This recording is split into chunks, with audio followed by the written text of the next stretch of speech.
Welcome to another quick video. This was just a nice portrait of people, which I don't normally do people, but this was quite fun to do. It's of a brother and sister, and it also has a full background, which I don't usually do, but when there is a full background involved, I typically do use the pan pastels to base out all the colors. However, these were broken up into such small areas that I didn't really feel like there would be any time that would be gained by using the pan pastels. Now, I would use the pan pastels normally because they usually go over a larger area, and they usually do quite well with just basing out your background colors. But again, since they were such small areas, it didn't really make a whole lot of sense to me. I wouldn't gain a whole lot of time by using them. Now, going through this, railroad tracks have all those tiny gravels. So to make it look like there was gravel, I started with a mid-tone, like a gray, and I used it as my base, and I kind of did like a little bit of a sketchy base, little circles, kind of random shapes, and then I put, my darks, like my black, and then I would put my white on top, sometimes adding some cool grays and maybe some, warm grays in there with the shadows. It turned out really well. I really like the way that it looks, and I think it was super effective in this case. And probably the most challenging part of this was drawing the people. But I will say also that keeping the tracks straight with how they shine and everything was also difficult, but it's not impossible either. So my suggestion would just be, if you are doing train tracks, to definitely look at your values and to look at the shapes that are on there, and just take your time for sure. You want it to turn out really nice. Now I am using Pastelmat and using my typical, which is Prismacolor. Prismacolor seems to go down really well on the Pastelmat. It does eat up my Prismas a lot quicker than it does like a Polychromos, but I have noticed that I don't get a whole lot of dust with my Prismacolors as I do with my Polychromos. Now that's not a stab at Polychromos. I definitely like those pencils. They do serve a really good purpose, and I can make really great pieces with those.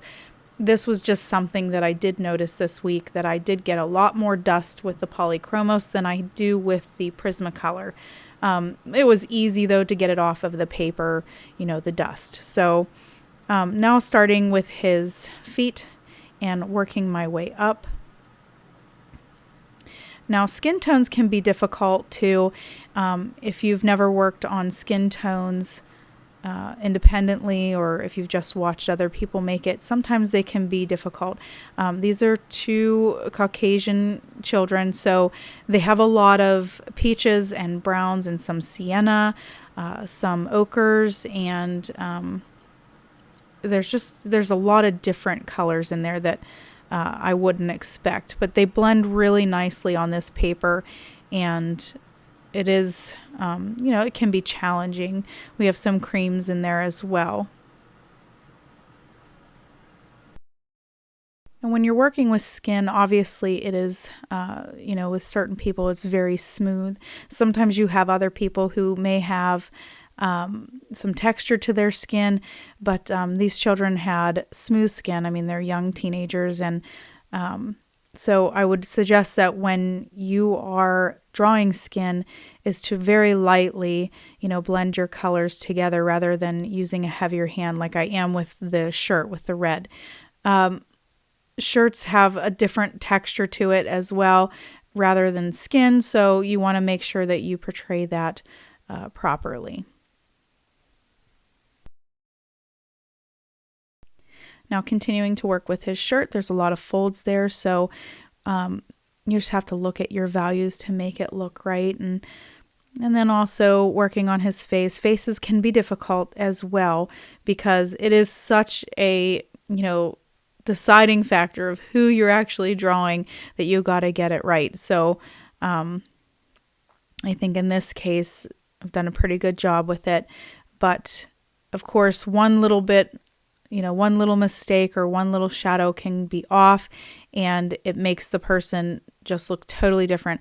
I actually had to take and tape off his eyes a few times and, all around him just to make sure I got it correct. And I even went afterwards and continued to tweak it, here and there.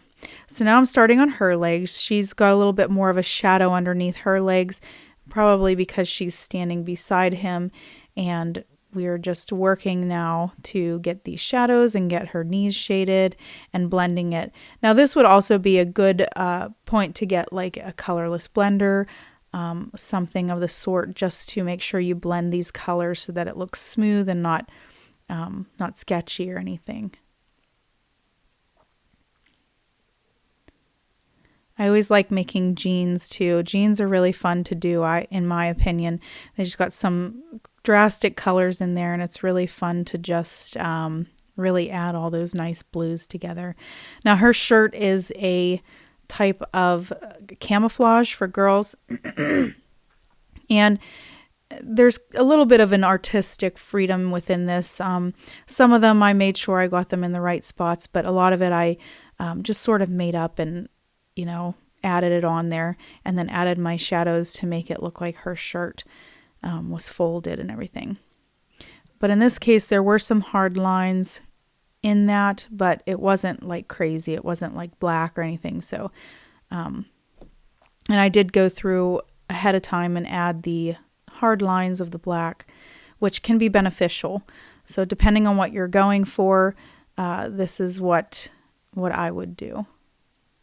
So I'm about out of time on here on this video, and if you're looking to create pieces like this, or if you'd like to learn, I do have a Patreon page, and you can visit me. I'm under Corinne States Art, and also when you join that, you also get an invitation to a Facebook group where you can ask for help. So if you are interested in that, I hope to see you over there.